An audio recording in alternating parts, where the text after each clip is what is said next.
जय श्री कृष्ण चैतन्य प्रभु नित्यानंद, श्री अद्वैत गदाधर शिवासादि गौर भक्तवृंद। हरे कृष्णा कृष्णा कृष्णा हरे हरे, हरे राम राम राम हरे हरे कृष्णा। तो वैदिक साधना भक्ति का चौथा अंग साधु वर्तमानुवर्तनम के जो साधु जन हैं उनके पद चिन्हों का अनुसरण करना, उसके ऊपर हम चर्चा कर रहे थे। हमने देखा था कि अगर हम पूर्ववर्ती आचार्य हैं और जो साधु हैं उनके द्वारा बनाए हुए रास्ते पर चलते हैं तो किसी भी तरह का घबराने की आवश्यकता नहीं है, शोक करने की आवश्यकता नहीं है, लेमेंट करने की आवश्यकता नहीं है। हमारे पास किस परिस्थिति में किस घटना में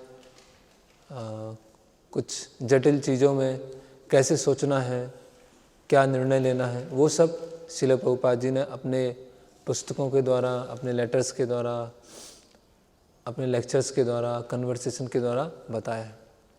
और जब हम पूर्ववर्ती आचार्यों का दिखाया हुआ रास्ता उसको यथारूप फॉलो करते हैं तो वास्तव में वो विनम्रता का सूचक है ना। तृणादपि सुनीचे, कि झुकना मतलब उपदेशों के सामने झुकना। उपदेश मतलब जो गुरु शिष्य परंपरा के उपदेश हैं उनके सामने झुकना। तो अगर हम अपना कुछ नया रास्ता बनाते हैं, कुछ मैन्युफैक्चर करते हैं तो वास्तव में हमारे अंदर तृणादपि सुनीचेन का गुण नहीं है ना। तो कौन नया रास्ता बनाता है? जो अहंकारी है, पपडप है, वो बनाता है, या अपने आप को पूर्ववर्ती आचार्यों से अधिक बुद्धिमान समझता है, या फिर ये सोचता है कि पूर्ववर्ती आचार्यों ने जो दिया है वो अपने आप में पर्याप्त नहीं है, मुझे कुछ और नया लाने का प्रयास करना चाहिए। तो यहाँ तक हमने देखा था। और किस तरह से जब हम पूर्ववर्ती आचार्यों के द्वारा दिखाए हुए रास्ते पर नहीं चलते हैं तो समाज में कैसे अलग अलग स्तर पर उत्पात मचना, केओस मचना चालू हो जाता है, उसके बारे में हम चर्चा कर रहे थे।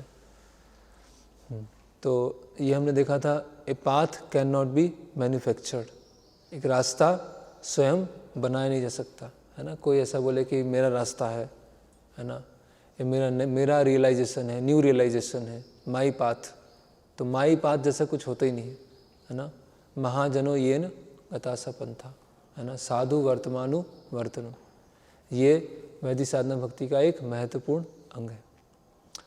और जो इस तरह से नया पाथ बनाते हैं वो क्या करते हैं? अपने आप को खुद को धोखा देते हैं और दूसरों को धोखा देते हैं है ना। और कौन बनाते हैं? Those who are proud and want fame, जो प्रसिद्धि चाहते हैं, कुछ नया कर दिया उन्होंने, कुछ नया बना दिया। Try vigorously to discover new paths, तो वो इस तरह से नया रास्ता बनाने का प्रयास करते हैं। तो जो हम बीच में ये अलग अलग जो डिस्कशन करते हैं आचार्यों की कमेंट्रीज, तो वो भी आपको बाद में आगे चल के उसके नोट्स दिए जाएंगे, तो वो भी बहुत महत्वपूर्ण है पुस्तक में जो हम पढ़ रहे हैं। उसके अलावा भी बीच में हम जो डिस्कस करते हैं तो वो भी आप अपने साथ में भी नोट्स बना सकते हैं। कुछ चीज़ें होंगी जो नोट्स में नहीं होंगी, और जो बुक में नहीं है वो नोट्स में है, वो आपको दे दिए जाएंगे। तो फिर हमने ये फेमस जो श्लोक है वो देखा, श्रुति स्मृति पुराण आदि पंचरात्रि की विधि बिना एकांति की हरि भक्ति उत्पादिवा कल्पते। तो ये सबको याद हो जाए श्लोक। अभी कैसे अलग अलग तरह से वो जो फैलता है उत्पात, जो लोग शास्त्रों के सिद्धांतों का दृढ़ता से पालन नहीं करते वे सामान्यतया सहजिया कहलाते हैं है ना। सहजिया लोग कैसे करते हैं? भक्ति को क्या समझ लेते हैं? सस्ता समझ लेते हैं, भक्ति को चीप समझते हैं है ना। जैसे हमने कल कुछ उदाहरण देखे थे कि जस्ट लव गॉड है ना, just love everyone, universal love है ना, प्रेम की बात करते हैं। या भगवान इतने कठोर नहीं हैं, अगर हम कुछ नियमों को पालन नहीं करेंगे तो भगवान नाराज़ नहीं हो जाएंगे, भगवान तो बहुत ही कृपा सिंधु हैं, भगवान करुणा के सागर हैं, अगर हम कुछ नियमों को पालन नहीं करते हैं, है ना, तो भगवान क्रोधित नहीं होंगे, भगवान को पता है। या भगवान के जो भक्त हैं वो कष्ट में ना हो, इसीलिए वो सर्दियों में उठ नहीं पाते हैं, तो भक्तों को कष्ट होगा तो भगवान को भी कष्ट होगा, तो इसीलिए भगवान को कष्ट ना हो, इसीलिए हम सुबह उठते नहीं जल्दी, है ना। तो अपनी गलतियों को, अपने आलस्य को भगवान और फिलॉसफी का वो जस्टिफाई करना, वो ऐसे सहजिया लोग करते हैं। फिर आगे यहाँ लिखते हैं, जिनके अपने मनगढ़ंत मनोरथ हैं, जो अपने आइडियाज़ को कॉन्कॉक्ट करते हैं, है ना। तो जैसे कि आइडिया है कि कई लोग बोलते हैं कि सुबह आप जल्दी उठोगे तो आपको क्या होगा, आपकी हेल्थ ख़राब हो जाएगी, आपकी तबीयत ख़राब हो जाएगी, तबीयत ख़राब होगी तो आप अच्छी तरह से जप नहीं कर पाओगे, जप नहीं कर पाओगे तो अच्छी तरह से सेवा नहीं कर पाओगे, सेवा नहीं कर पाओगे तो आपस में झगड़ा होगा। इसीलिए क्या है, मैं जल्दी नहीं उठता हूँ, क्यों, जिससे आपस में झगड़ा ना हो। तो कहने का मतलब क्या है, अपने अनुसार शास्त्रों को अपने अनुसार फिट करने का प्रयास करना, है ना, शास्त्रों को अपने अनुसार फिट करने का प्रयास करना। उससे क्या होता है, समाज में उत्पात मच जाता है। जैसे आर्टिफिशियल रिनंसिएशन, कोई सोच रहा है कि हाँ वैराग्य का जीवन होना चाहिए, कोई गृहस्थ हैं तो लेक्चर सुना कि हाँ वैराग्य का जीवन होना चाहिए, तो जॉब पे जाना बंद कर दिया, बिजनेस करना बंद कर दिया, क्यों, वैराग्य का जीवन होना चाहिए, सब ऐसे ही रहो, है ना। एक डिवोटी बता रहे थे कि पहनने के लिए कपड़े नहीं हैं बच्चों को, तो बोले चतुष कुमार भी तो ऐसे घूमते थे वो घर में ऐसा बता रहे कि चतुष कुमार भी ऐसे घूमते थे, हमारे बच्चे भी ऐसे घूमेंगे। तो कहने का मतलब क्या है, खुद जॉब करना नहीं चाहते हैं, खुद बिजनेस करना नहीं चाहते हैं, और उसका क्या नाम दे रहे हैं, भक्ति का नाम दे रहे हैं। इसको बोलते हैं सहजीपन। फिर बस अपनी भावनाओं को व्यक्त करो, अपने फॉलो योर हार्ट, ये आजकल बहुत बड़ा चल रहा है, टी शर्ट पे भी लिखा होता, फॉलो योर हार्ट, है ना, या एक्सप्रेस योर सेल्फ, किसी फ़ोन में भी था ना, एक्सप्रेस योर सेल्फ, नोकिया, है ना, कि अपनी भावनाओं को व्यक्त करो। तो कोई बात नहीं, भक्त भी कभी कभी मूवीज़ देख लेते हैं। हम मूवीज़ देखते हैं कृष्णा कॉन्शियसनेस दृष्टिकोण से, है ना, कि हम भी मूवीज़ देखने आते हैं, हम भी गाना सुनते हैं, तो जो गाना सुनते हैं उसमें जो भावनाएं होती हैं या मूवीज़ में जो इमोशंस होते हैं, उससे हम सीख कर भगवान की भक्ति करना चाहते हैं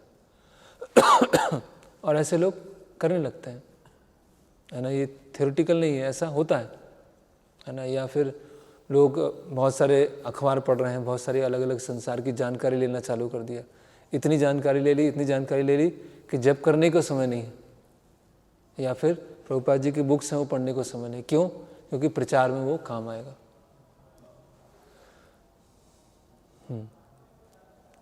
फिर जो शास्त्रों के निर्देशों को फॉलो नहीं करते। पहला उत्पाद क्या है? पहला क्या था? नहीं, दूसरा है कॉन्कोक्शन करते हैं। दूसरा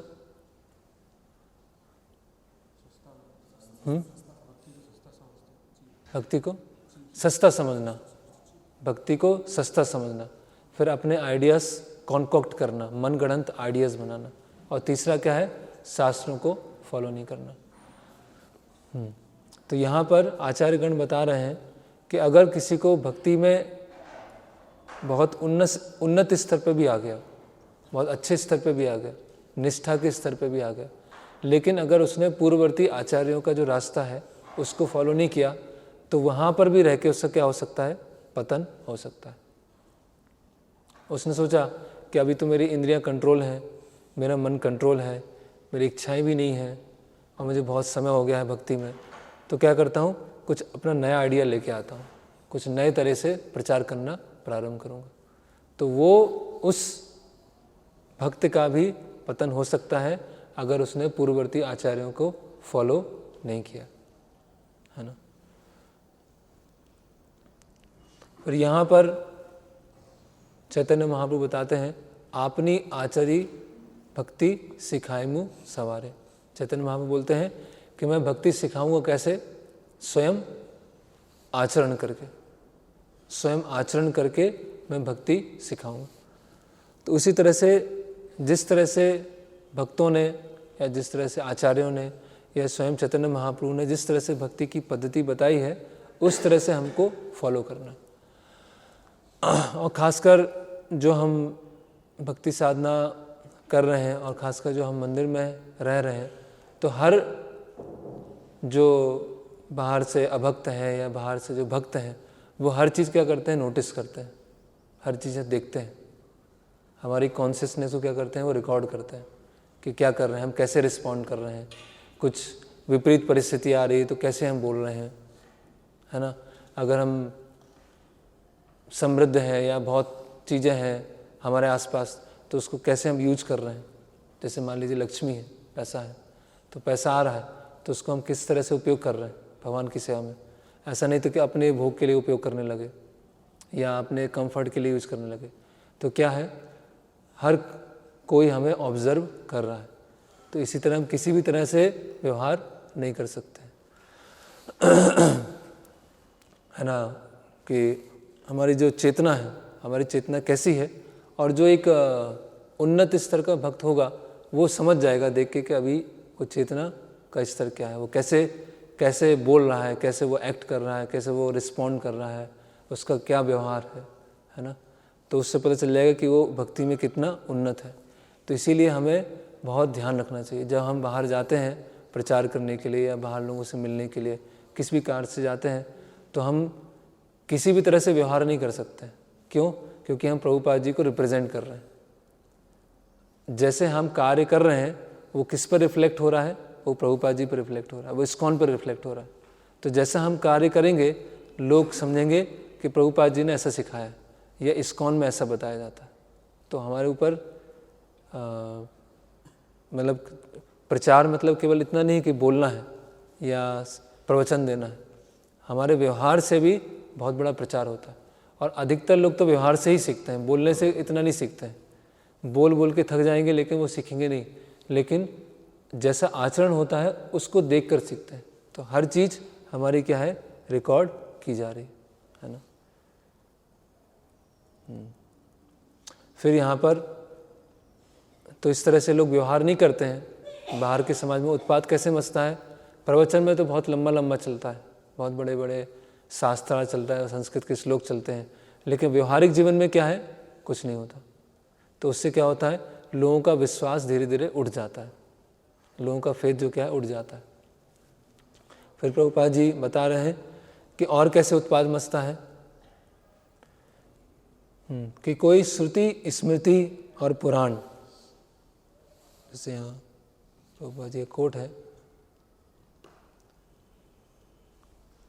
unless one refers to शास्त्र, श्रुति स्मृति पुराण, one's spiritual activities simply disturb society। तो अगर कोई श्रुति स्मृति पुराण को नहीं पढ़ता है तो समाज में उत्पात मच जाएगा। कैसे? Taking advantage of this chaotic condition, many rascals have appeared and proclaimed themselves incarnations of God। तो जब ऐसी उत्पाद वाली स्थिति होती है कि कोई अपने आप को भगवान घोषित कर देता है ना। अभी भगवान बिरसा मुंडा, क्यों भगवान बिरसा मुंडा कैसे हो गए? क्योंकि उस जो पूरा कम्युनिटी है उसका वोट कहाँ मिल जाएगा? जिन्होंने उनको भगवान घोषित कर दिया। ऐसे ही है, ऐसे सस्ते भगवान है ना। बंगाल में हर गांव में जगत गुरु हैं। पापा बोलते हैं वो ऐसे जगत गुरु हैं कि वो अपने गांव से भी नहीं निकले हैं, लेकिन वो जगत गुरु हो गए है ना। ऐसे साउथ इंडिया में हर रोज हर फैक्ट्री है किसकी? भगवान की फैक्ट्री है। तो अभी लोगों को श्रुति स्मृति पुराण नहीं पता है, तो किसी को भी भगवान मान लिया, चमत्कार को नमस्कार, किसी को भी भगवान मान लिया। और फिर आगे चल के वो भगवान ने सो कॉल्ड भगवान ने कुछ ऐसा अनैतिक कार्य किया तो लोगों का विश्वास हट गया। तो जब वो भगवान बना तब उत्पात मचाया, जब उसने अनैतिक कार्य किया तो उत्पात मचाया। क्यों? क्योंकि उसने श्रुति स्मृति पुराण आदि उसको छोड़ दिया। तो प्रभुपाद क्या लिखते हैं, एज ए रिजल्ट, जैसे एक कौन था, भगवान रजनीश, भगवान रजनीश बना दिया उसको। तो as a result the entire population is indulging in sinful activities such as illicit sex, intoxication, gambling, meat eating. तो जब कोई बताने के लिए ढंग से नहीं है, किसी एक साधारण व्यक्ति को भगवान बना दिया तो सभी तरह के पापों में लिप्त है। तो क्या हो रहा है, उत्पात मच रहा है। जैसे एक गोकुल चंद प्रभु बता रहे थे कि साउथ इंडिया में वो नित्यानंद परमहंस जो था, जब उसका खुलासा हुआ पता चला ये तो ढोंगी है, तो लोग क्या है जो वास्तव में साधु हैं उन पे भी कटाक्ष करने लगे। वो लोग ट्रेन से जा रहे थे और बोलते हैं, कोई दूसरा बोलता है अरे नित्यानंद भाई आ गए, है ना। तो ऐसे जब लोग इस तरह से साधु हैं और जो सामान्य जनता है जब शास्त्रों को फॉलो नहीं करती है तो इस तरह से क्या हो जाता है, डिस्टर्बेंस क्रिएट हो जाता है।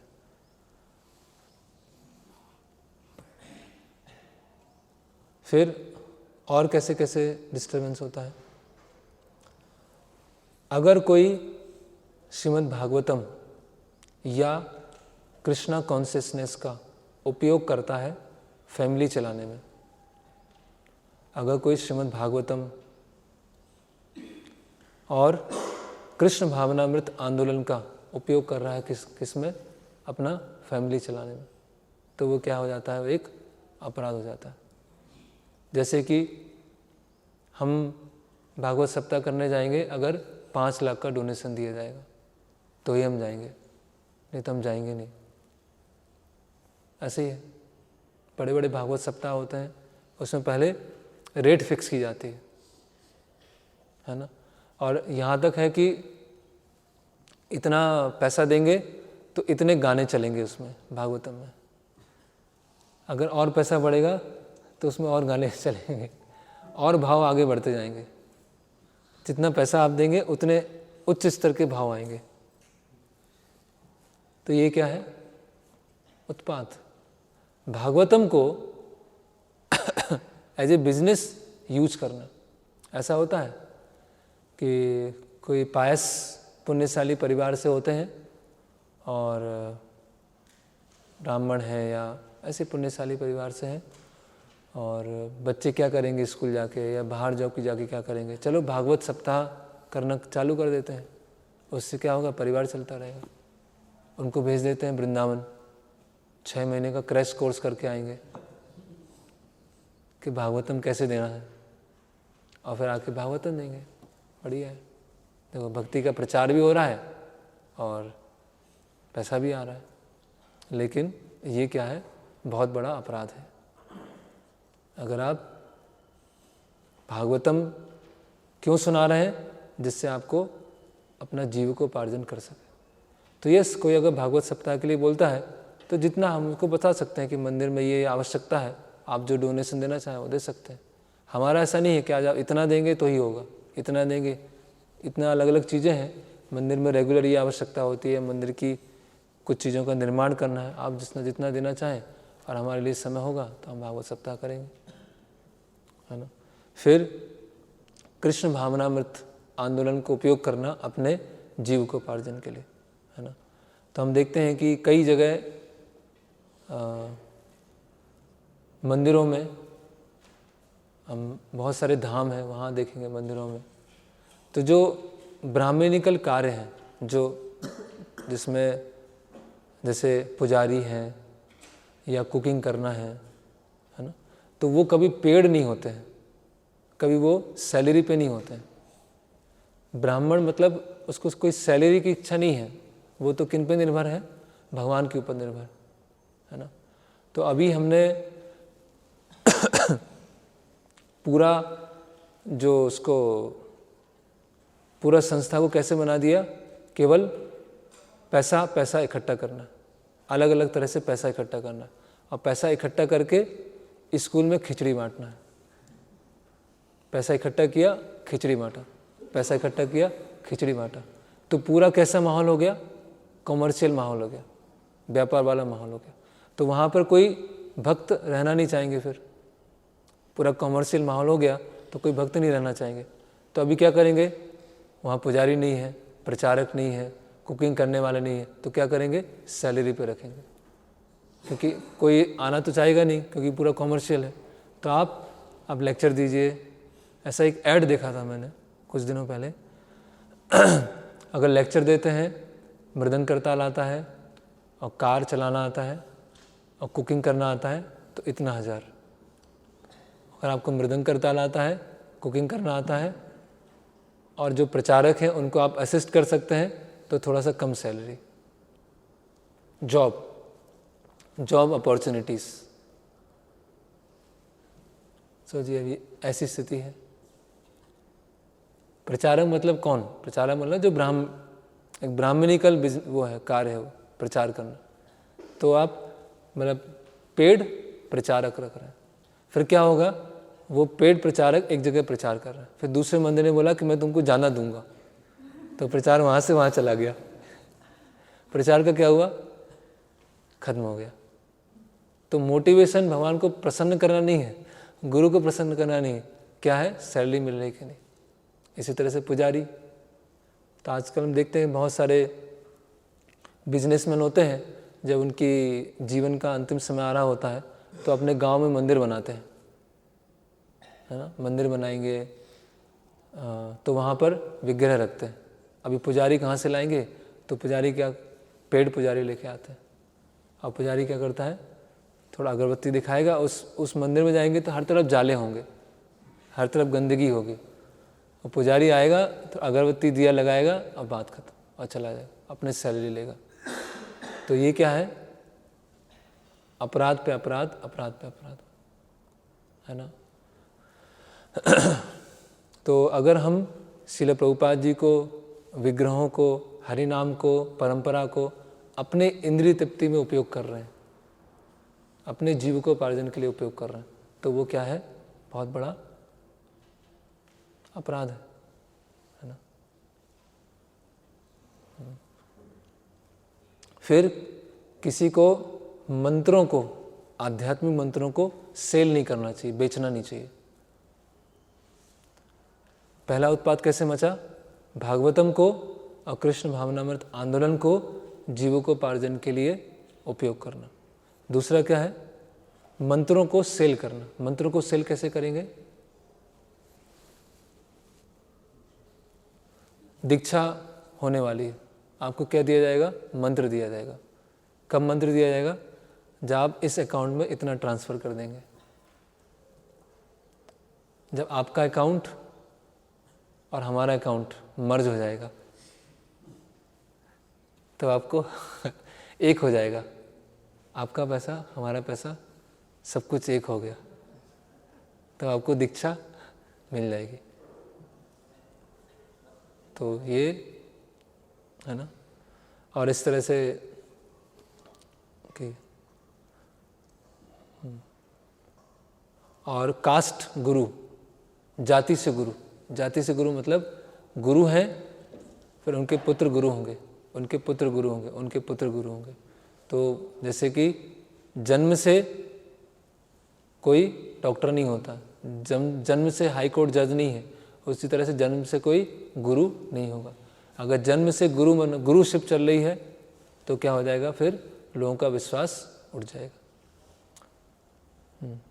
फिर शिष्य नहीं बनाना चाहिए जिससे जीविकोपार्जन चले। Nor should one make disciples for a livelihood. शिष्य क्यों बना रहे हैं? शिष्य आएंगे और थोड़ा सा किसी शिष्य ने बोला कि देखो क्या है कि थोड़ा साईं बाबा की आप मूर्ति रखिए तो हम आपका क्या है कुछ को डोनेशन देंगे। बोला ठीक है रख देते हैं, क्या है। साईं बाबा भी रख दिए। फिर कोई आया शिव भक्त, बोले शिव जी की भी रख दीजिए, हम आपको इतना डोनेशन दे देंगे। शिव जी भी आ गए। आप गणेश जी भी रख दीजिए, गणेश जी भी आ गए। तो ये सब क्यों आ जाते हैं? पूरा सुपर मार्केट क्यों आ जाता है? वो डोनर्स की डिमांड होती है। सुपर मार्केट क्यों लग जाता है? क्योंकि वहाँ डोनर्स बोलते हैं कि ये हम इनकी लाइए, इनका लाइए, और सबकी आजादी, है ना। तो ये क्यों है? क्योंकि उन्हें अपना अस्तित्व को बचाए रखना है। कहीं ऐसा ना हो कि मुझे खाने को कुछ मिले ही नहीं, कहीं ऐसा ना हो कि मेरा जीवन ही नहीं चल पाए। तो इसीलिए क्या हो, मैं अपने खाने पीने के लिए अपने जो सो कॉल्ड शिष्य हैं उन पे आश्रित हो गया। ऐसे बहुत सारे मंदिर हैं, आप देखिए, ऐसे शहर में जाएंगे बहुत सारे ऐसे मंदिर होंगे जिसमें सारे सुपरमार्केट है। वो क्यों आते हैं? क्योंकि वो जो गुरु वहाँ बैठे हुए हैं वो किस लिए बैठे हुए हैं? वो अपना कोई मंदिर चलाने नहीं बैठा हुआ, वो किस लिए बैठा हुआ है? अपना जीवन, खाना, रोटी पानी, क्या बोलते हैं, रोटी दाल, दाल रोटी कैसे निकल जाए, बस। तो वहाँ पर अलग अलग चीज़ें, तो क्या हो जाता है, उत्पात हो जाता है। फिर one should not make a livelihood by forming a professional band to carry out congregational chanting.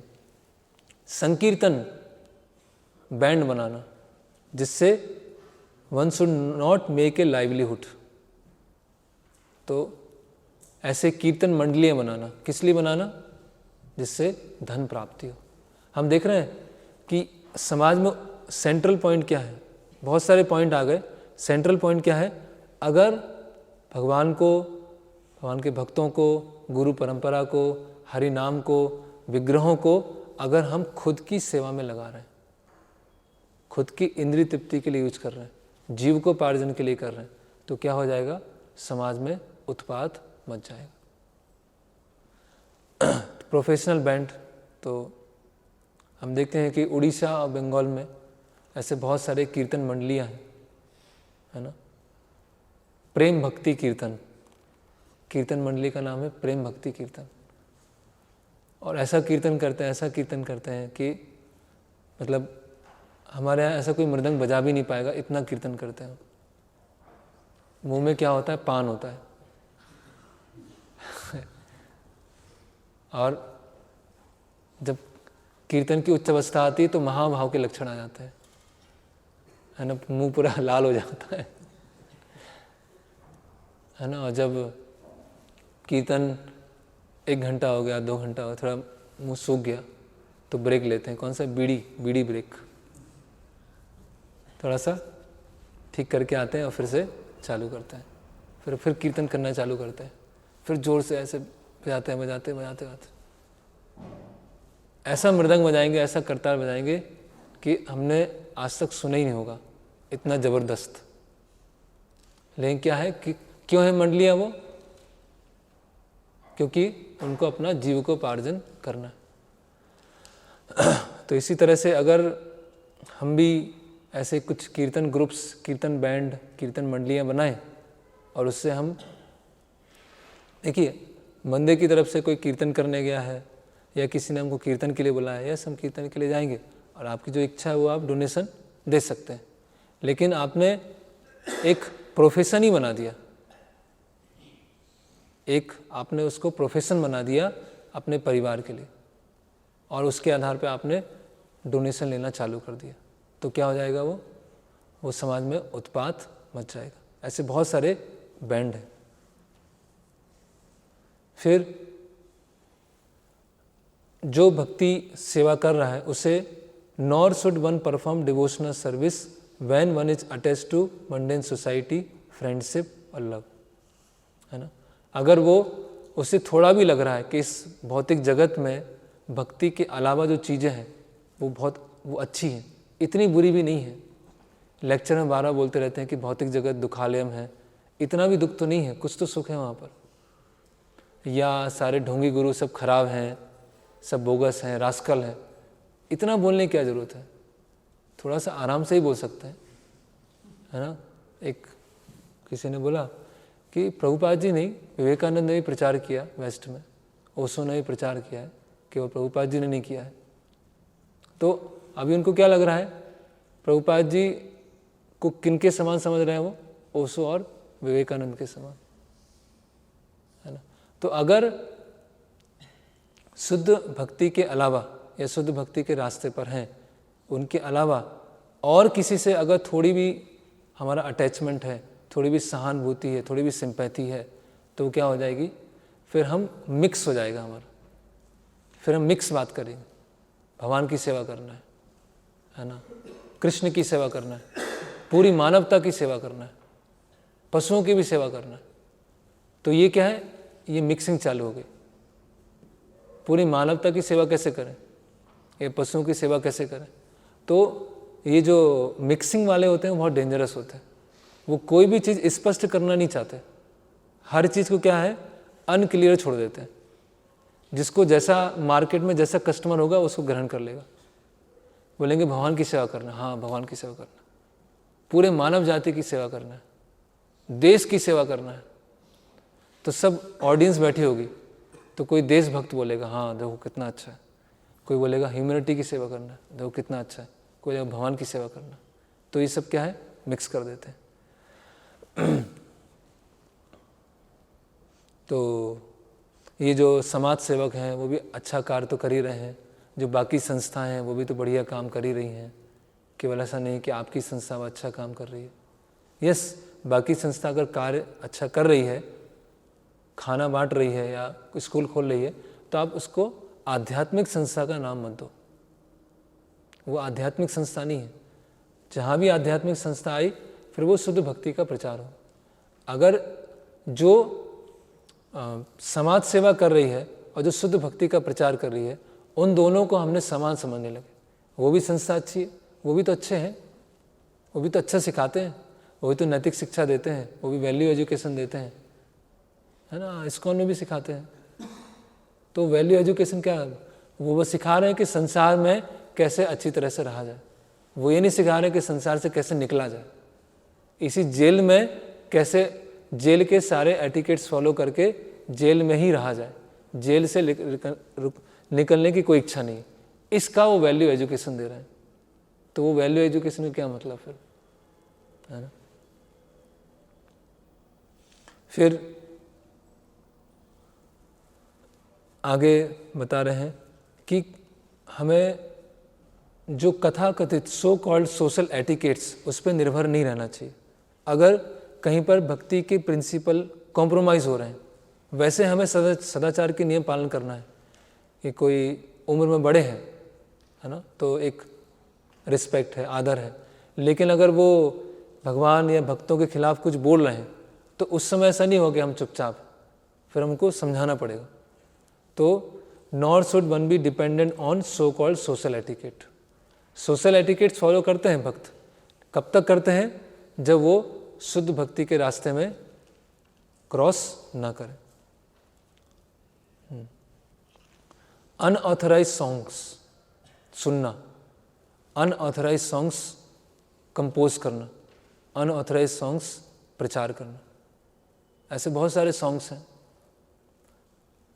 लोग बोलते हैं वैष्णव, कई जब शुरुआत में कोई भक्त आते हैं कि वैष्णव सॉन्ग में थोड़ा इतना मज़ा नहीं आता, इसमें थोड़ा उसमें गिटार हो, थोड़ा सा अलग अलग इंस्ट्रूमेंट हो, थोड़ा सा ऐसे। बीच में एक बार चला था कि जो वैष्णव सॉन्ग है उनको रॉक म्यूजिक को बनाया था। कृष्ण कीर्तन गान नर्तन करो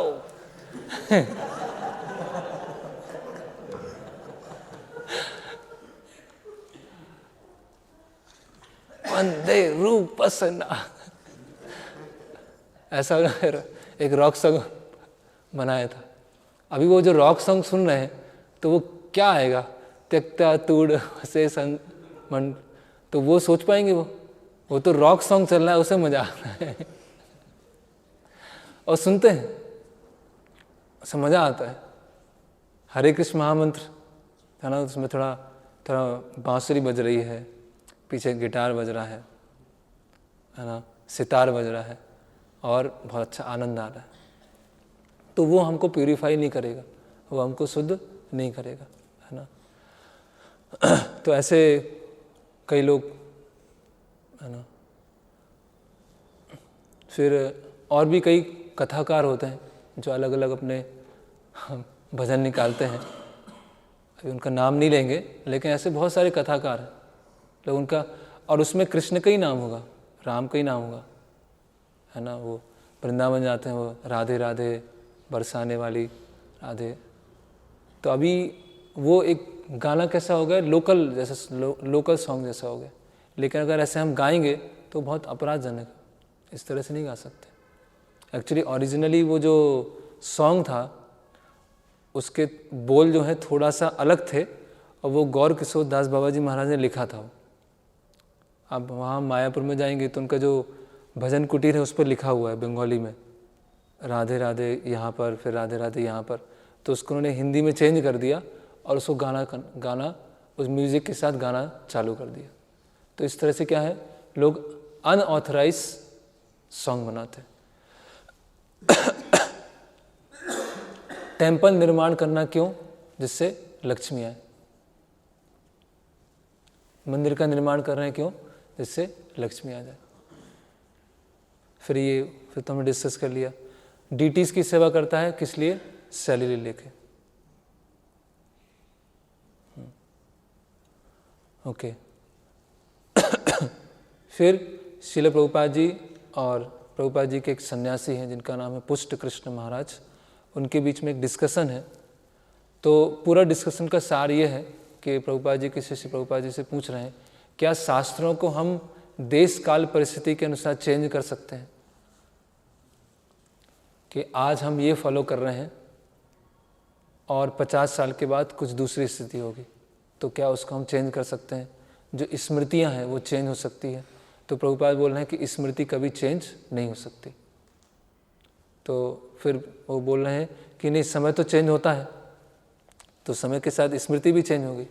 तो प्रभुपाद बोल रहे हैं कि हाँ, डॉक्टर जो है पेशेंट के अनुसार दवाई देने का क्रम चेंज कर सकता है कि आप सुबह लो, दोपहर लो, शाम को लो, या दोपहर में लो या शाम को लो, है ना। लेकिन जो मरीज है वो अपने अनुसार दवाई नहीं ले सकता है। अगर डॉक्टर चाहे ये दवाई लेना है और इस टाइम पे लेना है, वो चेंज कर सकता है। तो फिर पुष्ट कृष्ण महाराज बोलते हैं नहीं, फिर भी टाइम, समय के साथ टाइम तो चेंज हो रहा है, तो कौन डिसाइड करेगा कि क्या फॉलो किया जाए, क्या फॉलो नहीं किया। तो प्रभुपाद बोलते हैं कि चैतन्य महाप्रभु डिसाइड करके कहें, है ना, हरे नाम हरे नाम हरे नाम एव केवलम कलौ नास्ते एव नास्ते कतिर अन्यथा, है ना, कि कलयुग में क्या है, हरि नाम। तो पुष्ट कृष्ण महाराज बोले नहीं, फिर भी टाइम तो चेंज हो रहा है ना। तो प्रभुपाद बोले टाइम कहाँ चेंज हुआ, कलयुग ही चल रहा है ना, और कलयुग के लिए चैतन्य महाप्रभु बता के गए हैं। तो पूरी जो वार्तालाप है उसका कंक्लूजन ये है कि जैसे कि भक्त लोग सोचते हैं कि भक्त वो थोड़ी सा समय देखते हैं कि 50 साल में क्या करना है, या 50 साल के बाद क्या करेंगे, या 100 साल के बाद क्या होगा, टाइम चेंज हो रहा है। लेकिन प्रभुपाद जी ने वो टाइम फ्रेम कितना बताया है, पूरा कलयुग। और कलयुग ने चैतन्य महाप्रभु ने क्या दिया है, हरे कृष्ण महामंत्र दिया। हरे कृष्ण महामंत्र के आधार पर ही वो प्रचार होगा, और कुछ अन्य चीज़ें लेके आएंगे तो उसमें क्या हो जाएगा, समाज में उत्पात मच जाएगा। फिर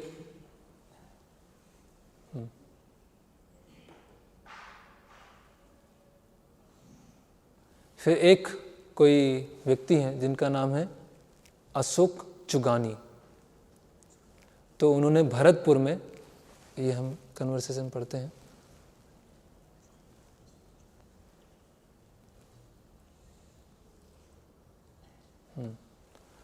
तो बोल रहे हैं, well I mean if you had been to Bharatpur recently, about 5200 beds were there for netra yajna. अभी नेत्र यज्ञ, ये नेत्र यज्ञ क्या होता है, कौन सा यज्ञ है नेत्र यज्ञ, है ना। तो ये इसको बोलते हैं मिक्सिंग करना। यज्ञ कहाँ से उठा लिया, शास्त्रों से उठा लिया।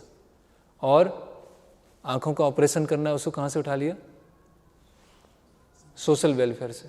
शास्त्रों को और सोशल वेलफेयर को मिक्स कर दिया और क्या नाम दे दिया, नेत्र यज्ञ। For I operation, Prabhupada, I know that I know, but I am speaking of this culture, yes. तो भारतीय व्यक्ति बोलते हैं, that is the difficulty, every one is giving because in observing कर्म फल somebody is taking care of, है ना। तो किसी का कर्म फल है, उसकी वजह से उसको आंखों में समस्या है ना। तो प्रभुपाद बोलते हैं, लेकिन हम केवल भगवत गीता यथारूप का प्रचार कर रहे हैं। भगवत गीता में कहीं भी नहीं दिया है कि आप लोगों की आंखों का ध्यान रखें। In Bhagavad Gita there is no such statement that you take care of eye of the people, there is no such statement, that is your manufactured. ये आपने क्या किया है, खुद बनाया। फिर प्रभुपाद जी आगे बोलते हैं, हमारा प्रचार ऐसे है कि आँखों को रिलीफ देने के बजाय ऐसा शरीर प्राप्त हो जिससे आँखों में कभी दर्द ही ना हो, आँखों में समस्या ही नहीं हो, सभी तरह के आँखों के रोग चले जाएं। You can not make A solution of the problem, आप समस्या का समाधान नहीं निकाल सकते। somebody is taking care of eyes, somebody is taking of finger, somebody is taking of hair, somebody another genitals, so on and so on। तो कोई किसी का, कोई किसी का, कोई किसी का, कोई किसी का, है ना। जन्म मृत्यु जरा व्याधि दुख दोषाणु। तो हम देख रहे हैं कि जब प्रभुपाद जी किसी से बात कर रहे हैं तो तुरंत उसको, है ना, ऐसा नहीं कि हाँ आँखों के भी काम चल रहा है तो क्या है कि जब आँखें ठीक हो जाएंगी तो उनके सामने कुछ वृंदावन का वीडियो चला देंगे, तो आँखों का ऑपरेशन भी करेंगे और फिर वीडियो भी चला देंगे, उनको हरे कृष्ण महामंत्र भी, तो कितना अच्छा है, आई कैम्प के द्वारा प्रचार करेंगे। और प्रभुपाद जी क्या बोल रहे हैं, भगवद गीता में कहाँ दिया हुआ है कि आँखों का ध्यान रखना है। आज ये दर्द है, वो दर्द है, ये दर्द है, कुछ ना कुछ होता ही रहेगा, तो आप अलग अलग चीज़ें लेके आएंगे। प्रभुपाद बोला, suppose one man is diseased, so sometime there is feeling headache, sometime eye ache, sometime finger ache, you are applying some medicine for headache, that is not the solution. The solution is that this man is suffering from disease. वो जन्म मृत्यु बुढ़ापा बीमारी है ना, तो उससे उसको हम ठीक करने के लिए, तो कोई सोचेगा कि अभी कोई बोले कि जन्म मृत्यु जरा व्याधि कोई ठीक कर रहे हैं तो ये दर्द छोड़ दें, फिर नहीं, वो तो कॉमन सेंस है, उतना तो कॉमन सेंस है कि दर्द है कि ठीक है बाम लगा दिया। ऐसे महाराज से किसी ने पूछा कि कोई नदी में डूब रहा है और हम हरे कृष्ण महामंत्र जप कर रहे हैं तो क्या करना चाहिए, तो महाराज ने कहा खुद जाके डूब जाना चाहिए उसको, खुद जाके उसके साथ तुम भी डूब जाओ। तो ये तो कॉमन सेंस है, ये तो इसमें पूछने की क्या जरूरत है। हम ऐसा नहीं करेंगे कि हमने पूरा एक टीम तैयार कर लिया और समुद्र के पास में खड़े हुए हैं, जो भी डूबेगा उसको बचाना है, या नदी के पास में सब भक्त खड़े हुए हैं, जो भी डूब रहा है उसको बचाना है। ये नहीं, ये तो कॉमन सेंस है। अभी हेड एक है, आई एक है, फिंगर एक है, वो लगा लिया। अब इसके लिए पूरा हम कैंप बना रहे हैं और कैंप से हमने प्रचार करना चालू कर दिया, तो वो क्या हो जाएगा, समाज में उत्पात मच जाएगा। एक और कोट है, भूखमरी के ऊपर प्रभुपाद जी डिस्कस कर रहे हैं। तो ऐसे हम, कोई भी हमको मिलता है तो इस तरह से हम जवाब दे सकते हैं। कोई बोला है देश काल परिस्थिति चेंज हो गई है, तो हम बोल सकते हैं कि चैतन्य महाप्रभु ने पूरे कलयुग के लिए हरिनाम दिया है, केवल उस समय के लिए नहीं दिया था, पूरे कलयुग के लिए दिया है। कोई बोला ये अलग अलग कैंप चालू होना चाहिए, तो हम बता सकते हैं। फिर भूखमरी, Indian man, Guruji just now the problem is of starvation also. भूखमरी की समस्या है Prabhupada. Well, starvation, suppose you are diseased and if your father does not give you to eat, well you have, that is your blessing। तो प्रभुपाद कैसे एकदम तुरंत उसको change कर दिया। वो क्या बोला है कि समाज में भूखमरी की समस्या है, और प्रभुपाद जी ने क्या बोला कि अगर आप बीमार हो और आपके पिता खाना नहीं दे रहे हैं तो वो क्या समस्या है कि वो ब्लेसिंग है? वो समस्या है कि वो आशीर्वाद है पिता का, वो पिता का आशीर्वाद है। Indian man, What about he will die, this will go away। तो उसका क्या होगा, वो बेचारा मर गया। तो प्रभुपाद क्या बोले, Why you are complaining, क्यों आप शिकायत कर रहे हो? Suppose your father he gives you everything, but when you are diseased, he said, my dear son, you cannot eat everything, is that starvation? तो पिता के पास सब कुछ है, कोई खाने की कमी नहीं है, और आप बीमार हो और पिता ने क्या बोला कि आपको खाना नहीं मिलेगा, तो इसको क्या भूखमरी बोलेंगे? तो कितना, प्रभुपाद क्या बोलते हैं, मेरा आर्ग्यूमेंट कैसे है, कराटे की तरह है ना, एकदम तुरंत उत्तर। फिर इंडियन मैन, बट एनीवे, लेकिन फिर भी प्रभुपाद बोले first of all give me answer this, पहले इसका उत्तर दो। जैसे अब किसी से हम जब डिस्कस करते हैं प्रचार में, तो क्या होता है कि जब वो उसको लगे कि हम उत्तर दे रहे हैं तो वो किसी दूसरे आर्गूमेंट पे आता है, तो उसको दूसरे आर्गूमेंट पे आने ही मत दो, पहले ये क्लियर करो, फिर हम दूसरे पे आएंगे। लोग क्या करते हैं, जंप करते हैं, इसका आंसर मिलने लगा तो उस पर जंप मारा, इसका पता चला कि वो अभी थोड़ा सा हार रहे हैं, उस पर जंप मार दिया। तो कभी भी प्रचार में क्या है, पहले उसको अच्छी तरह से उसको पूरा स्मैश किया जाए, फिर प्रभुपाद बोले पहले इसका आंसर दो कि ये भुखमरी है कि नहीं है। तो इंडियन मैन ने क्या बोला, नो नहीं है, this is cure. In the Vedas it is said, नित्यो नित्यानाम चेतनस चेतनानाम एको बहुनाम यो विदधाति कामन। भगवान कुत्ते बिल्ली उनको भी खाना दे रहे हैं, कोई भुखमरी नहीं है। If you are starving that is your blessing.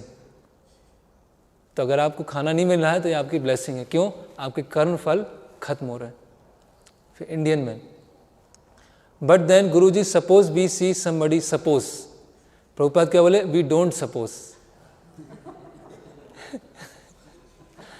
लेकिन फिर भी सपोज को क्या बोलेंगे हिंदी में, मान लो। फिर भी प्रभुपाद मान लेते हैं, प्रभुपाद हम कुछ मानते नहीं हैं we get the reference to the shastra, हम शास्त्रों से उद्धरण लेते हैं, हम कुछ मानते नहीं हैं कि मान लो ऐसा हो, मान लो ऐसा हो। तो वो आगे प्रश्न ही नहीं पूछेगा।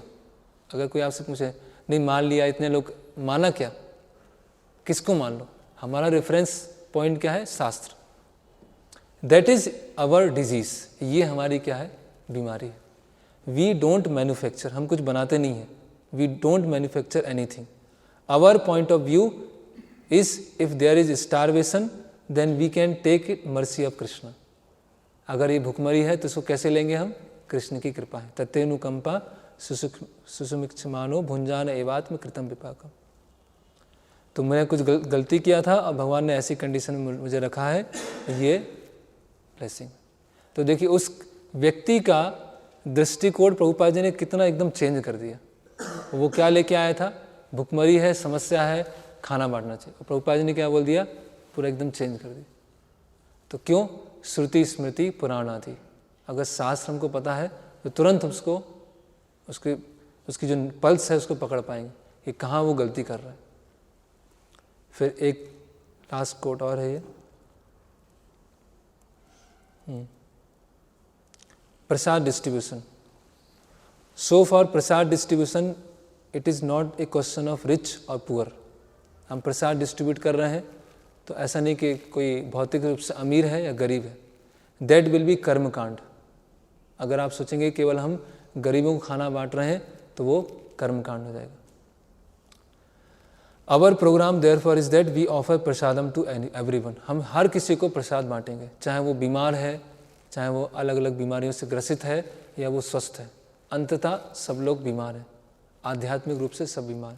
तो सबके लिए आध्यात्मिक मेडिसिन है, हरि नाम है और प्रसाद है ना। प्रभुपाद क्या लिख रहे हैं? But don't advertise, we shall be self advertising and don't go to poor areas, this is not our philosophy.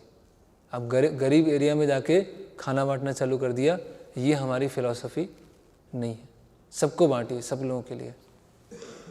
तो इतने स्पष्ट प्रभुपाद जी के निर्देश हैं, लेकिन उसके पश्चात भी क्या होता है, लोग मिक्सिंग करना चालू कर देते हैं प्रचार के नाम पे कुछ भी। जैसे पहले भी हमने चर्चा किया था ज्ञान कर्मादि अनावृतम पे, कि जो भक्ति की प्रोसेस है, हरिनाम है, गुरु परंपरा है, उनके जो निर्देश हैं उसके ऊपर हमें पूरा विश्वास नहीं है कि उनके द्वारा दिया हुआ जो मार्ग है उससे प्रचार होगा, उससे लोग आएंगे, उस पर हमें विश्वास नहीं है। तो कुछ ना कुछ हम मिक्सिंग करना चालू कर देते हैं, है ना। ये भी करेंगे, लोग ट्रीटमेंट कराने आएंगे, खाना लेने आएंगे और साथ में हम हरिनाम दे देंगे। यस, जैसे प्रभुपाद ने बोला प्रसाद डिस्ट्रीब्यूशन और हरिनाम। आप कहीं भी जाएं हरिनाम कीजिए, साथ साथ में प्रसाद बांटिए। लेकिन आप ऐसे एडवर्टाइज कर रहे हैं कि वहाँ हम खाना बांटने जा रहे हैं और साथ साथ में लोगों को कुछ बता रहे हैं, अगर उन्हें बताने का मौका दिया तो ये क्या होता है, समाज में इस तरह से उत्पात मच जाता है। फिर आगे हम बढ़ते हैं। यहाँ पर रूप गोस्वामी के समय पर एक भूल धारणा चल रही थी, तो रूप गोस्वामी उसको इसमें एड्रेस करते हैं। कौन सी? बुद्ध फिलॉसफी।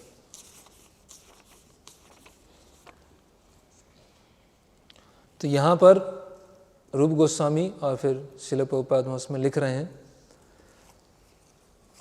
इसको हम पढ़ेंगे नहीं क्योंकि समय कम है। तो जो बुद्ध हैं, बुद्ध अवतार क्यों हुआ? कि लोग शास्त्रों के आधार पर मांसाहार कर रहे थे, तो बुद्ध अवतार आते हैं। बुद्ध अवतार ने क्या किया? शास्त्रों को रिजेक्ट कर दिया, है ना, और स्वयं का जो रास्ता है उसको स्थापित किया, नया रास्ता। तो रूप गोस्वामी समझा रहे हैं, अगर भगवान भी ऐसा कोई रास्ता बनाते हैं जो शास्त्रों के अनुसार नहीं है, तो उस केस में भगवान की भी आज्ञा को आगे तक लेकर चलना और पालन करना वो जरूरी नहीं है। इसीलिए हम बुद्ध अवतार हैं, उनकी आज्ञा पालन नहीं करते। क्यों? क्योंकि उनका पूर्ववर्ती आचार्य और जो शास्त्र सम्मत है उसके अपोजिट जाकर उन्होंने शास्त्रों को रिजेक्ट कर दिया। तो कोई बोल सकता है ना, बुद्ध स्वयं भगवान है, भगवान ने रास्ता बनाया। तो यस, भगवान ने रास्ता बनाया, लेकिन भगवान भी जो रास्ता बनाते हैं वो पूर्ववर्ती आचार्यों को कॉन्ट्राडिक्ट नहीं करता। अगर पूर्ववर्ती आचार्यों को कॉन्ट्राडिक्ट कर रहा है तो उस समय पर जो भगवान ने रास्ता बनाया है वो फॉलो नहीं किया जाता। वो कोई एक विशेष टाइम के लिए गौतम बुद्ध आए, उन्होंने बताया, वो वहाँ से गए, अभी वो रास्ता फॉलो करने वाला नहीं है। क्यों? क्योंकि वो पूर्ववर्ती आचार्यों से मैच नहीं कर रहा है ना। प्रभुपाद जी का एक कन्वर्सेशन भी है, अगर भगवान भी शास्त्रों के विरुद्ध कुछ कह रहे हैं अपेरेंटली, तो वो फिर पालन नहीं होता है। क्यों नहीं होता है? क्योंकि अंततः जो शास्त्र है भगवान की वाणी है। अल्टीमेटली शास्त्र में लिखा है वो भगवान चाहते हैं। तो इसको हमने, आप लोग इसमें पढ़ लीजिएगा। ओके, फिर हम एक कोट पढ़ते हैं, उसके साथ समय हो गया।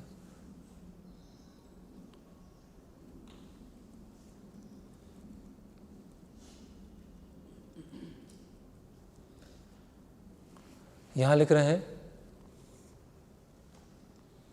जो वास्तविक है ना, एक निष्ठ जो भक्ति, शुद्ध भक्ति का रास्ता है, वो कब उस पर हम चल सकते हैं? जो पूर्ववर्ती आचार्यों के द्वारा दिखाया गया है, तभी हम शुद्ध भक्ति के रास्ते पर चल सकते हैं। Any other method or new concocted path simply leads to a dead end. अगर कुछ दूसरा रास्ता बनाया या मन गढ़ंत तरीके से बनाया तो हर चीज़ का क्या होता है? पीक होता है, ट्रेंड आता है, फैशन आता है, चलता है चलता है चलता है चलता है, एकदम ऊपर पहुंच जाता है और फिर एकदम डाउन होना चालू होता है और फिर वो हिस्ट्री में चला जाता है, फिर उसको कोई फॉलो नहीं करता। हर समय पर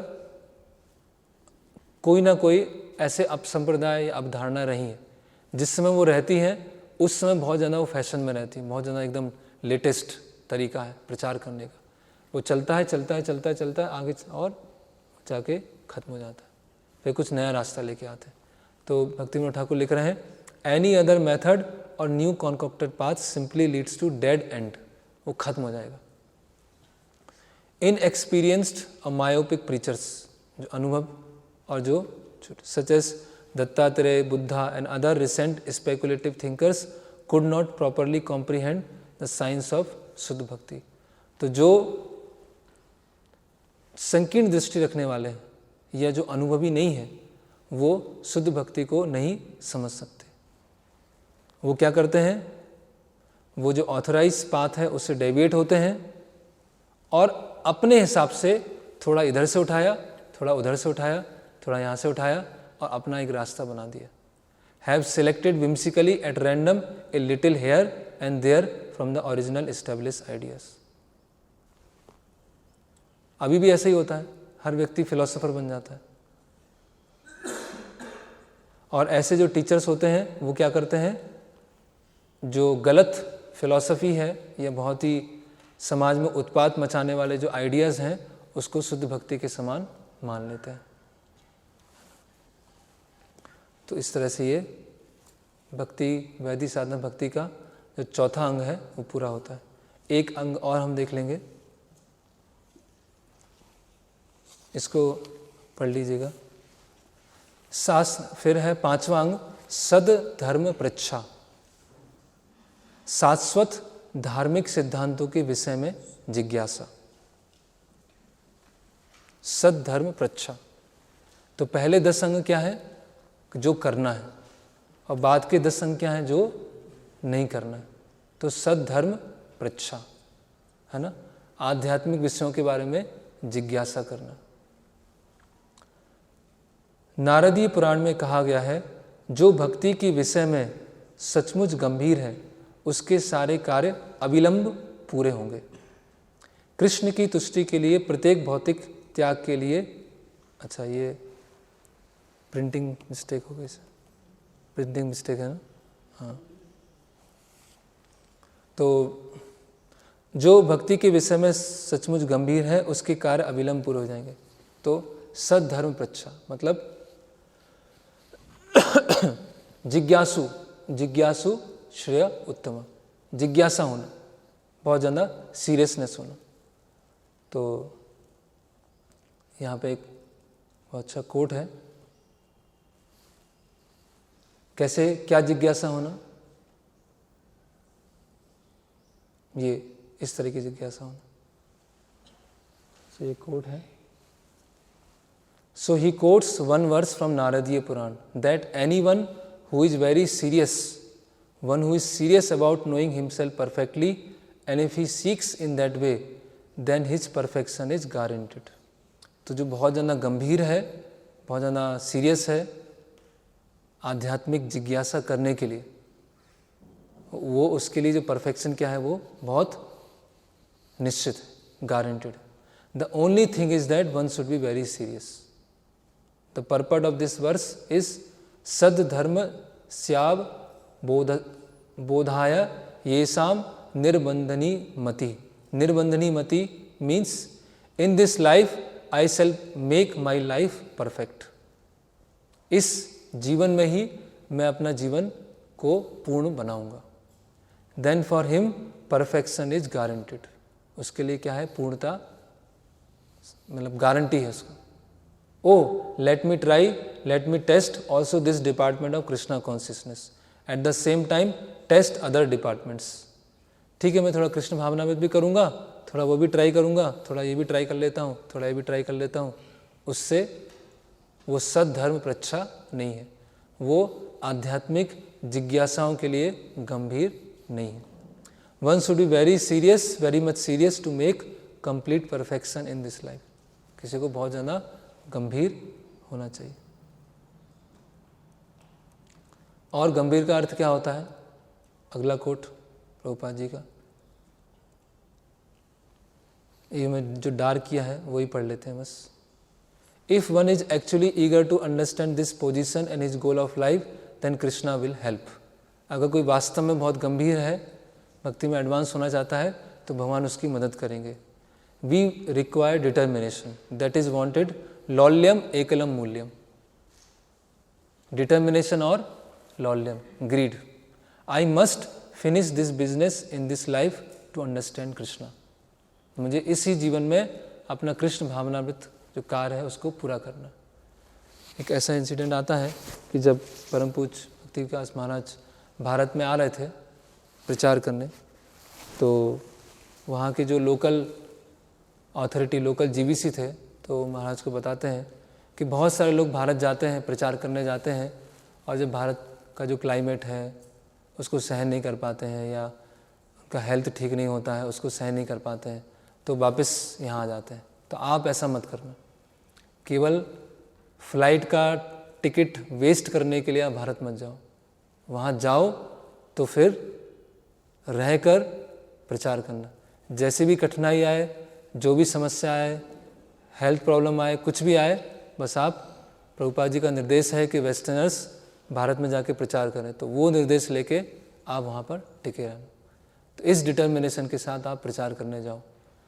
तो फिर हम देखते हैं महाराज बांग्लादेश में, फिर और म्यांमार, अलग अलग कंट्रीज़ में वहाँ पर रहे, और बहुत कैसी थी, बहुत ही विकट परिस्थिति थी, बहुत ही कठिन परिस्थिति थी। ऑलमोस्ट अकेले रह के वहाँ पर प्रचार किया। तो इस तरह से हमारा डिटर्मिनेशन होना चाहिए, है ना।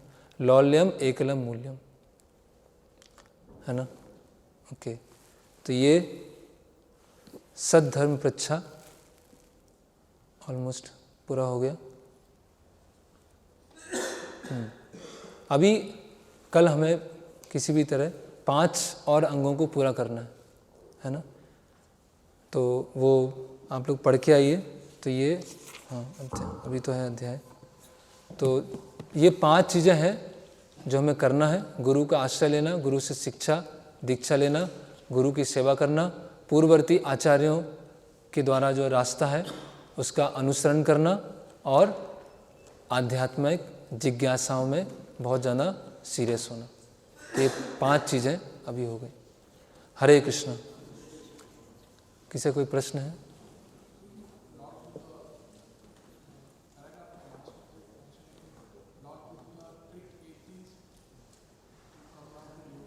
हाँ, यस। तो जो भगवान बुद्ध हैं उन्होंने नास्तिकों को ट्रिक किया जिससे वो डिवोशनल सर्विस में आ सके। यही है ना प्रश्न। तो ट्रिक मतलब इस सेंस में किया, कम से कम वो पाप ना करें। जो पाप कर रहे थे, तो पाप करने से क्या होगा, वो एक तो निम्न योनि में जाएंगे और उनके भक्ति में आने के चांस और लेट हो जाएगा, और लेट। तो कम से कम वो भक्ति में आए नहीं है, लेकिन भक्ति से और दूर ना चले जाएं। तो इस तरह से उन्होंने एथीस्ट को मदद किया, इनडायरेक्टली, डायरेक्टली नहीं।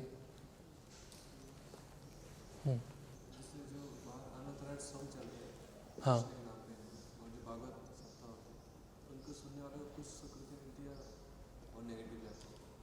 तो जो बाहर अनऑथराइज सॉन्ग चलते हैं, या दूसरा क्या है, जो भागवत सप्ताह सुनते हैं, उसको सुकृति मिलती है कि नहीं मिलती है? तो भक्ति सुकृति तो कुछ नहीं मिलती है, भक्ति सुकृति नहीं मिलेगी। पुण्य मिल सकता है, जैसे प्रभुपाद जी बोलते हैं नाम अपराध करते हैं तो संसार का सुख दुख मिलता है, पाप पुण्य मिलता है। नामाभास करने से मुक्ति मिलती है, और शुद्ध नाम लेने से कृष्ण प्रेम मिलता है। तो उनको डिवोशनल पाइटी नहीं मिलेगी, एक पुण्य मिल सकता है, लेकिन साथ साथ में बहुत सारा अपराध भी चल रहा है, तो उसकी वजह से वो अधोगति भी हो सकती है। एक लेक्चर है महाराज का, सुन सकते हैं, chant Hare Krishna and go to hello.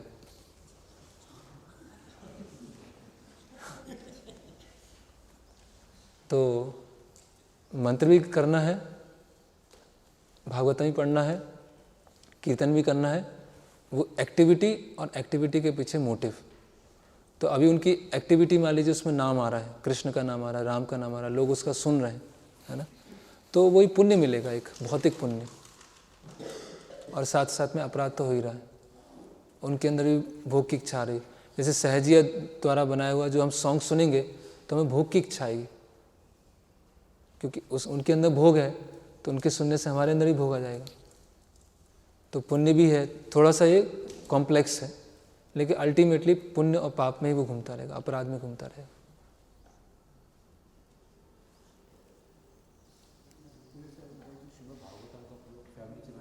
हाँ,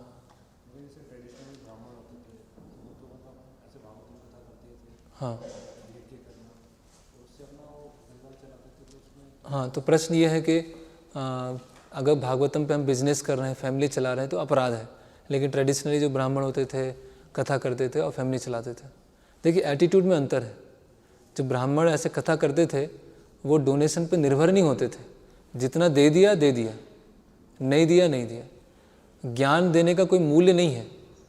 अगर आप इतना पैसा देंगे और उसकी डिमांड पर ज्ञान देंगे तो आप सत्य नहीं बोल पाएंगे। तो अगर आप फिक्स कर रहे हैं कि मैं भागवत सप्ताह कब करूंगा, तो इतना हाँ आप देंगे तभी करूंगा मैं, तो बिजनेस हो गया। अब मैं भागवत सप्ताह करूंगा, जितना आपने दे दिया उतने पर निर्भर होगा।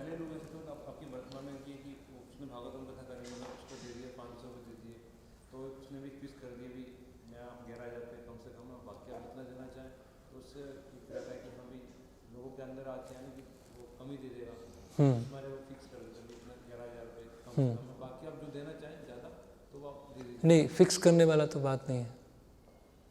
देखिए, व्यक्तिगत अगर कोई ब्राह्मण है, अभी इंस्टीट्यूशन की बात नहीं कर रहे, इंस्टीट्यूशन अलग है। अगर व्यक्तिगत कोई ब्राह्मण है, वो अपने ज्ञान का कोई मूल्य नहीं लेगा, वो शिक्षा का पैसा नहीं लेगा। अगर वो शिक्षा का पैसा लेगा तो ब्राह्मण नहीं है फिर। हाँ, अभी इंस्टीट्यूट में लेवल पे आता है कि हम बताते हैं कि मंदिर में अलग अलग चीज़ों की आवश्यकता है, आप जो देना चाहें। अभी आप 11,000 देना चाहें, 5,000 देना चाहें, 1,000 देना चाहें, 1,00,000 देना चाहें, वो आपके ऊपर, वो आपके ऊपर। आप उसको सस्ता मत समझ लीजिए कि हाँ मैंने अपने किसी की मृत्यु हुआ था उसके लिए मैंने भागवत करा दिया, उनकी आत्मा को शांति मिल गई। तो आपके अंदर केवल ऐसा भाव नहीं आ जाए, आप मंदिर के लिए कुछ कंट्रीब्यूट करें, अपना कुछ सेक्रीफाइस करें। तो इसीलिए हम उनको बता देते हैं कि अलग अलग चीज़ें हैं, आपको जो देना हो वो दे सकते हैं। हमारी कोई ऐसी आशा नहीं है कि आप 5 लाख ही दें, 10 लाख ही दें तो ही भागवत करेंगे।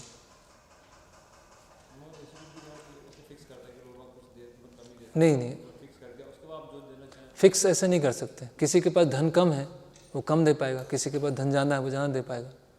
किसी के लिए हमने 5,000 किया, उसके लिए 5,000 ही बहुत ज़्यादा है, और किसी का कुछ 5,000 कुछ भी नहीं है।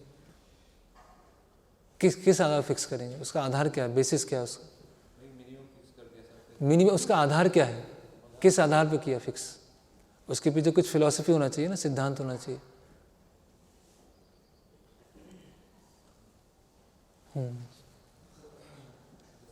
थोड़ा जोर से बोलिएगा।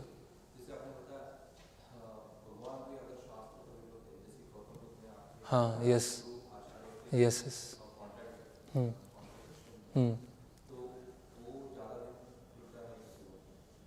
नहीं, जहाँ टिकता नहीं उसको फॉलो नहीं करना चाहिए, उसको फॉलो नहीं करना चाहिए, ये बोला।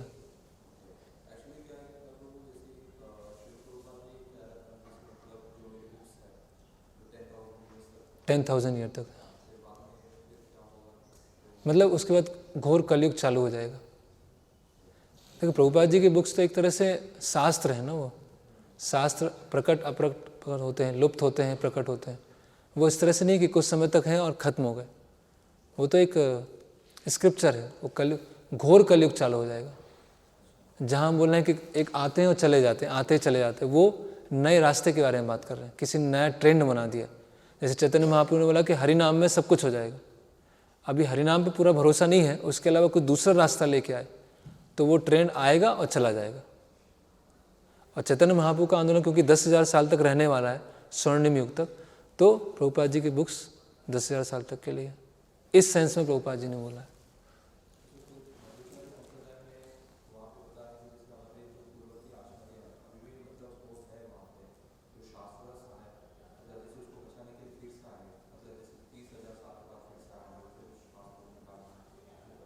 शास्त्रों को बचाने आएंगे, वो तो उसके बारे में पता नहीं। हाँ, पूर्ववर्ती आचार्य ऐसे शक्ति प्रदत्त होते हैं, हो सकता है ऐसा।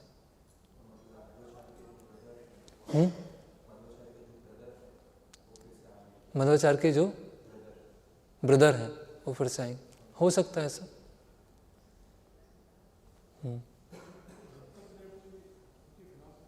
वो भी वही है, नास्तिक सांख्य दत्तात्रेय। मतलब क्या? भगवान के अवतार हैं, ऐसा कई जगह ऐसा बोला जाता है कि विष्णु, शिव और ब्रह्मा उनका कॉम्बिनेशन है, और कहीं बोला जाता है कि भगवान के 27 अवतार।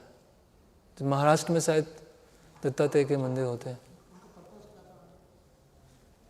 ऐसा उसमें लिखा तो है। भागवतम के प्रथम स्कंद के 3रे अध्याय में है कि दत्तात्रेय क्यों आए थे। आप में से किसी को पता हो तो? कौन सा मेडिसिन? नहीं, वो दत्तात्रेय नहीं थे, वो तो धन्वंतरी थे। वो देखना पड़ेगा, वो है उसमें। जैसे आपने बताया कि भगवत वाणी भी अगर कुछ है, भगवान भी कुछ बता रहे हैं, अगर वो शास्त्र संगत नहीं है तो फिर उसको, वो अपने आप में भगवत वाणी बची नहीं, वो फिर वो भगवत वाणी नहीं है। लेकिन ये तो बहुत भूल्य लगता है, तो कैसे समझे? क्योंकि जैसे हम पुराणों में देखते हैं या इतिहास में देखते हैं, युधिष्ठिर महाराज को भगवान ने कहा कि आप असत्य बोलिए, वो एक तरीके से शास्त्र विरुद्ध है, और फिर बोलते हैं कि उनका रथ जो है वो नीचे चला गया क्योंकि उन्होंने भगवान की वाणी को जो उसमें हिचकिचाए। तो वहाँ पे उन्होंने वो किया, लेकिन फिर वो देखते हैं कि फिर वो अर्जुन को बोले मारो अश्वत्थामा को। और फिर बाद में पता चलता है कि वो तो इंटेलिजेंस टेस्ट कर रहे थे भगवान। ये तो इसको कैसे समझ नहीं, भगवान की आज्ञा पालन करना। देखिए, भगवान का एक उद्देश्य है ना, भगवान का एक मिशन चल रहा है, और भगवान की उस आज्ञा पालन में कहा गया युधिष्ठिर महाराज से कि आप असत्य बोलिए। भगवान की पर्पस क्या है? धर्म की स्थापना करना। जो धार्मिक राजा हैं वो राजा बने। उसके लिए अगर कहीं असत्य बोल रहा है तो वो सत्य कहलाएगा। अगर एक निचले स्तर का नियम तोड़ा जा रहा है उच्च स्तर की स्थापना करने के लिए, तो वो निचले स्तर का वो तोड़ा नहीं माना जाएगा, वो भगवान की आज्ञा मानी जाएगी। लेकिन जहाँ पर ये बुद्ध अवतार की बात आ रही है वहाँ तो शास्त्रों को ही रिजेक्ट कर दिया, शास्त्र ही नहीं बचे। शास्त्र मतलब क्या? भगवान की वाणी मानना। भगवान की वाणी मानना किस लिए? जैसे भगवान की शरण में आए और अल्टीमेटली कहाँ जाएं? भगवान के धाम। तो जो शून्यवाद है या बौद्ध है उसमें तो आत्मा का अस्तित्व को ही नहीं मानते, पुनर्जन्म जैसा है वो ही नहीं, उसी को स्वीकार नहीं करते। तो अपने आप में वो क्या हो गया? वो नास्तिक। वहाँ पर है एक नैतिकता को सेक्रीफाइस करके उच्च उद्देश्य को स्थापित करना, और यहाँ पर क्या है? जो बेसिक्स है कि आत्मा है, ईश्वर है, पुनर्जन्म है, उसको ही खत्म कर दिया। वो एक व्यवहारिकता में चेंज है और यहाँ पर एक फिलॉसफी में चेंज है।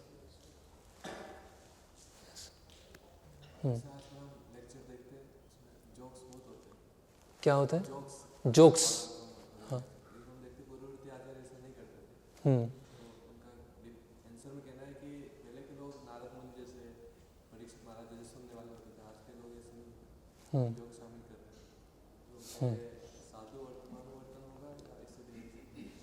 तो प्रश्न है कि पहले के जो पूर्ववर्ती आचार्य वो जोक्स नहीं करते थे क्योंकि कुछ सुनने वाले भी, ऑडियंस भी ऐसी होती थी। तो अभी सुनाने वाले भी ऐसे नहीं हैं और सुनने वाले भी ऐसे नहीं हैं, तो फिर जोक्स हमें करना चाहिए, है ना। तो वो साधु वर्तमानु वर्तमान मतलब जो पूर्ववर्ती आचार्यों ने रास्ता सेट किया है ना। अभी जैसे हम देखते हैं कि जब सुखदेव गोस्वामी ने भागवतम सुनाया तो वहाँ पे अलग अलग वैरायटी के लोग थे, कुछ मायावादी भी थे, है ना। केवल वहाँ सब भक्त नहीं थे, ब्रह्मर्षि थे, राजर्षि थे, देवर्षि थे, भक्त भी थे। तो जो एक श्रीमद् भागवतम जैसा चल रहा है उसी तरह से उन्होंने सुना है ना।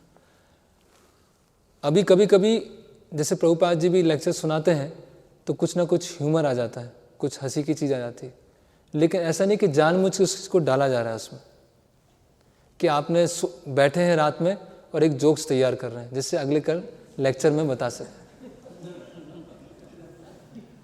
ऐसा हो रहा है। वो आपका लेक्चर दे रहे हैं और लेक्चर में कुछ ऐसी चीज़ आई है, वो हम देखते हैं ना, प्रभुपाद जी कुछ लेक्चर दे रहे हैं और शिष्य फिर हंसने लगे। तो ऐसा नहीं कि कोई जानबूझ के कुछ जोक्स बनाया जा रहा है। अभी क्या जानबूझ के वो ऐसा बोलते हैं कि जब लेक्चर सुनते हैं, ऐसा मैंने पूछा था कि जब लेक्चर सुनते हैं तो ऑक्सीजन लेवल कम हो जाता है। जब व्यक्ति शांत होता है तो उस समय ऑक्सीजन लेवल कम होता है, तो वो सुन नहीं पाता है। तो उसका ऑक्सीजन लेवल बढ़ाने के लिए उसको थोड़ा हंसाना पड़ता है, तो हंसाने के लिए जोक्स दिए जाते हैं। तो जोक्स करने से ऑक्सीजन लेवल बढ़ता है, वो अच्छी तरह सुन पाता है।